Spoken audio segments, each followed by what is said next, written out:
Hey everyone. So for the second video, we're going to look at what elements make up a web page citation. So web page and website are not synonymous terms.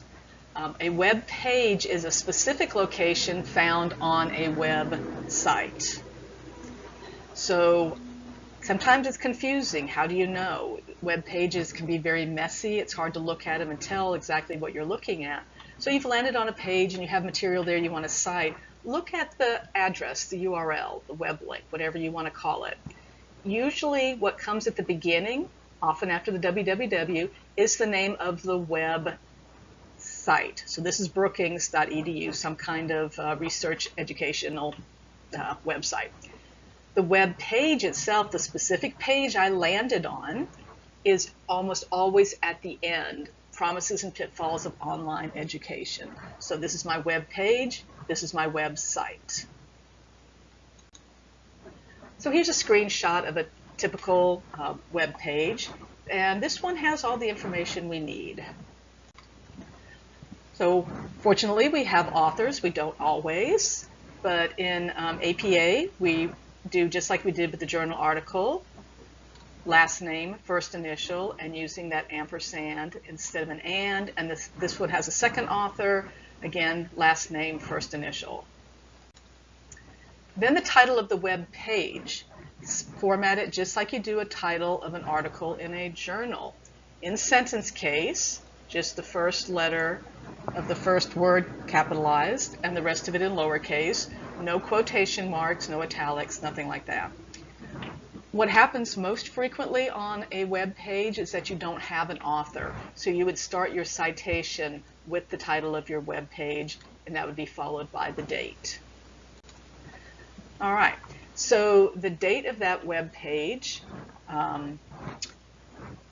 we don't care about the day of the week. You don't see this too often, but sometimes for a news story or something like on CNN, something like that, you'll have a day of the week, and we don't care about that for the citation.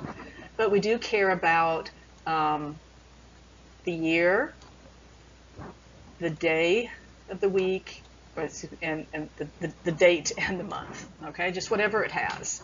So this is what it would look like, 2017, 9 June. Don't forget your parents and the period after it.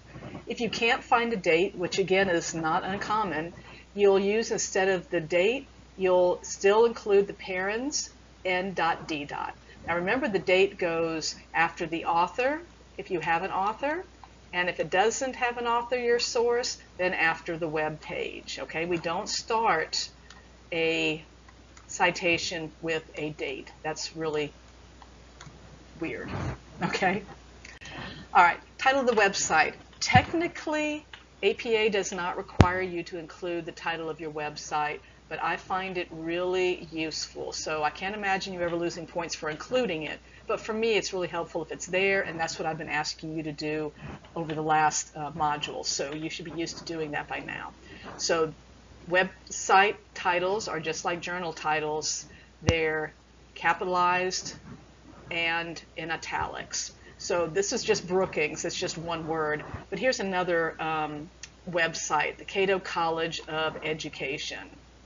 All right, so Cato College Education, all of those are capitalized, and the whole title is in italics.